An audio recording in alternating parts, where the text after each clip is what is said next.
Welcome everyone, thank you for joining me in this video presentation about Chupungco's book, Anscar Chupungco, Benedictine monk and liturgist book, What Then is Liturgy? Musings and Memoir. Looking at pages 22 through 50 as we continue through chapter 1 of the book. And just want to make some highlights here that what I really love about Chupungco's book is it keeps it real. He's a theologian who knows how to keep it real, but with great reverence and pastoral care. We can do a lot of wonderful things theoretically in sacramental theology, but we have to think about when the rubber hits the road, or what goes on in the local parish, and how all of the truths of the theoretical theology transfer into praxis, into practical life and ministry. Pastoral application, very important. So he keeps it real with the ecumenical council of the church, this phenomenon where there's going to be visions, tensions, and challenges. And Vatican II is no exception. And he says that these are the essential components of what's meant by liturgical aggiornamento, that bringing up to date of the church, that gathering together to ask questions of relevance, pastoral, missionary activity in the church, and evangelization. So this is an interesting statement he makes. Fantasy is the mother of science. Fantasy is a gift, this ability to dream and this ability to cast vision is so important in the life of the church, so our work in the church doesn't get swallowed up by a bureaucratic machine, just a pushing of papers, worrying about protocols. And keeping things safe and orderly, it's important in the life of the church. But it's for the sake of drawing people closer to Christ, not for its own institutional sake or something. So this next section, page 24, the church intent on contemplation. So in thinking, I'll always emphasize with the Constitution on Sacred Liturgy, Sacrosanctum Concilium of Vatican II, this key document, which brings about a liturgical reform, is full, conscious, active participation in the liturgy. He says it's one of the many gifts of Vatican II to the Church in modern times. Page 25. But times have changed. At the dawn of the 20th century, the Church faced fresh challenges brought about by new scientific findings, modern philosophy, secularization, industrialization, labor disputes, socialization, civil uprisings, and the weakening of the Christian faith. So the fathers of the Second Vatican Council, all the bishops gathered at the Vatican, are very cognizant of all of these things happening in the modern world, in a post-World War era, and rapid change in terms of mass communication, globalization, mass transportation, eventually computers, digital age and the internet. And the fathers, they're anticipating all of these rapid changes happening. So what's so important with liturgy, we read page 26, a quote from Article 14 of that Liturgy Constitution of Vatican II. In the reform and promotion of the liturgy, full and active participation by all of the people is the aim to be considered before all else. For it is the primary and indispensable source from which the faithful are to derive the true Christian spirit, that is liturgy. So we have to be able to participate in the liturgy fully, actively, elsewhere it says consciously, know what's going on. It shouldn't be a language we can't understand, ritual we can't understand, symbols we can't understand. We need to know what it means. Otherwise, it's merely esoteric or antiquated, and this is not the point of liturgy. It's to draw us into the mystery of Christ in a direct and intimate way. So he talks about on page 27 the process of inculturation.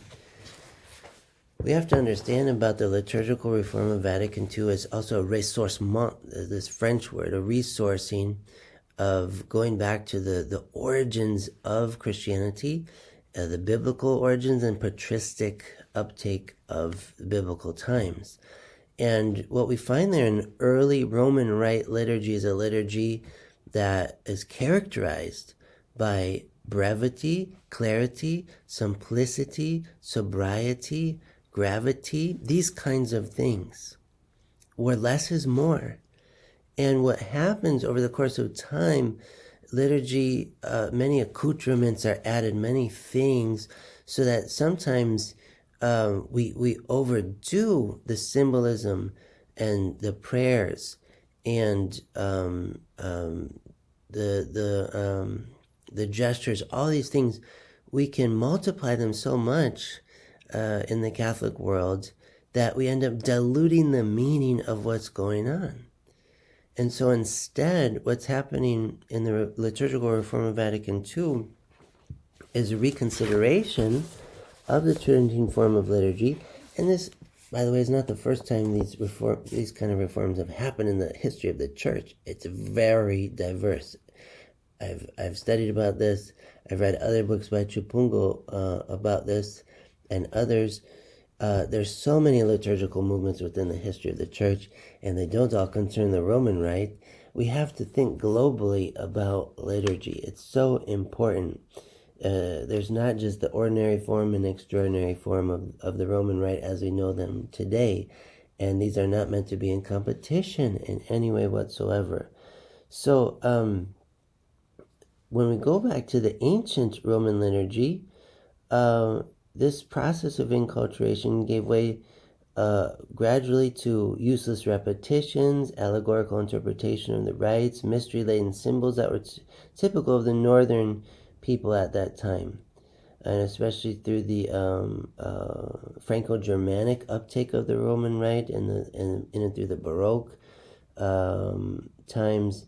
There's a lot of embellishment going on, a lot of liturgical dramatics that in a certain time and place can have their place, but a gradual loss of the sobrietas romana, the Roman sobriety, was the price paid for ongoing inculturation of the rite.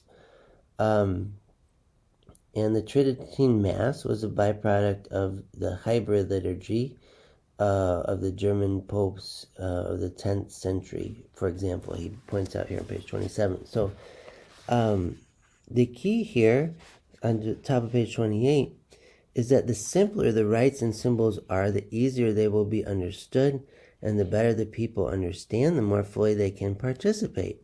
That is the logic at work. So to make sure that the people really understood the liturgical text, the Roman Church officially allowed in the 4th century, for example, the use of the vernacular Latin to replace the elitist and foreign Greek koine.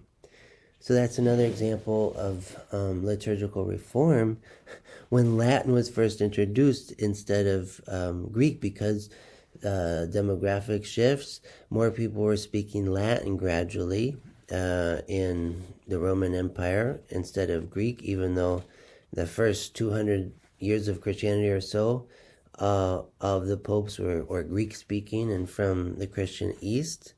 But we see these shifts. So it's helpful to be aware of the history of these things. Chupungco gives us a lot of great commentary on this. On page 31, we have a quote again from this Sacrosanctum Concilium of Vatican II, the liturgical constitution. The spiritual life is not limited solely to participation in the liturgy. Christians are indeed called to pray in union with each other, but they must also enter into their own quiet chamber to pray to the Father in secret, as Jesus teaches. So there's liturgy and there's solitude. There's community and silent solitude. There's a complementarity between these, and Chupungco makes a great point that these two have to work together. Then the section on liturgy and the universe. Again, I just love how Chupungco just keeps things real. And on the top of page 35, he says, the liturgy offers the security of faith and the love that Jesus manifested during his earthly ministry that has not waned. When we participate in liturgy, we should encounter the living Christ, the same Christ who walked the plains and hills of the land of Israel, who healed people, who was an itinerant teacher and rabbi and preacher, and this same Jesus we should encounter alive in the liturgy. We should be transformed. It's not meant to be some museum piece on one hand or some philanthropic movement on the other. We want to encounter the full Christ in the liturgy. And on page 37, Chupungco says, in the liturgy, the world crosses the boundary that divides the sacred from the profane. The profane is meant to meet the sacred, to become sanctified. And so we see the centrality of the office of the Pope, page 41. The Pontifex, which means bridge in Latin. But Christ is the bridge that connects time and eternity. The new Pontifex, who not only builds the bridge, but takes it upon his person to be the bridge, and gives this privilege to his representative on earth, his vicar, the Bishop of Rome, who holds together the unity of the Church. A great quote on page 43 from the Vatican II document Gaudium et Spes. People may not despise their bodily life. Rather, they are obliged to regard their bodies as good and hold them in honor, since God has created them and will raise them up on the last day. The dignity of human beings requires that they should glorify God in their bodies and not allow them to serve the evil inclinations of their heart. Yeah, it's so beautiful how we should regard our bodies. In an age where the body is degraded, the body is held in suspicion, the body is used and abused. Instead, the sacraments of the Church teach us to regard our bodies with honor and recognize the great dignity therein. So these are kind of points that are just fantastic from Chupungco. And here's a great saying by Tertullian, page 45. The flesh is the hinge of salvation. And it's worth sharing on the screen here, I think. The flesh is the hinge of salvation. That Latin phrase, caro, salutis cardo, is poetic. The flesh, salutis cardo, hinge of salvation. In simpler words, Chupungco said, it affirms that God achieved his saving deed by using the human body. The liturgy that extends the presence of salvation history takes place also in the human body. The human body is an essential component of the liturgy, just as the body of Christ was the instrument of his work of salvation. This is why we need to gather together in the flesh to celebrate the liturgical synaxis, ancient Greek word, again, where we gather together and intersect as that mystical body of Christ.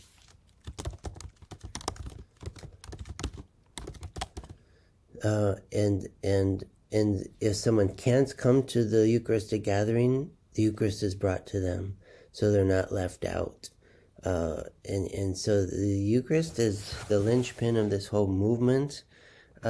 Saints are also celebrated in the liturgy, especially on the day of their transitus, passage from this world to the Father, page 48 of Chupungco. So you read in the letter to the Hebrews in the New Testament, we're surrounded by such a great cloud of witnesses. And this especially comes to life in the liturgy. It's a gathering of those who have died, those who are en route to heaven through their purgation, the church on earth, the pilgrim church on earth. We all gather together, this cloud of witnesses of angels and saints, to worship the most holy Trinity, through the sacramental mysteries. So we thank Chupungco for these insights of these pages to end his chapter 1. Thank you for thinking along with me. I'm sure you're finding additional insights of his also. So we look forward to continue to study his thoughts as someone who is very much in the mix, the heart of what's going on with things, liturgy and sacraments in the church.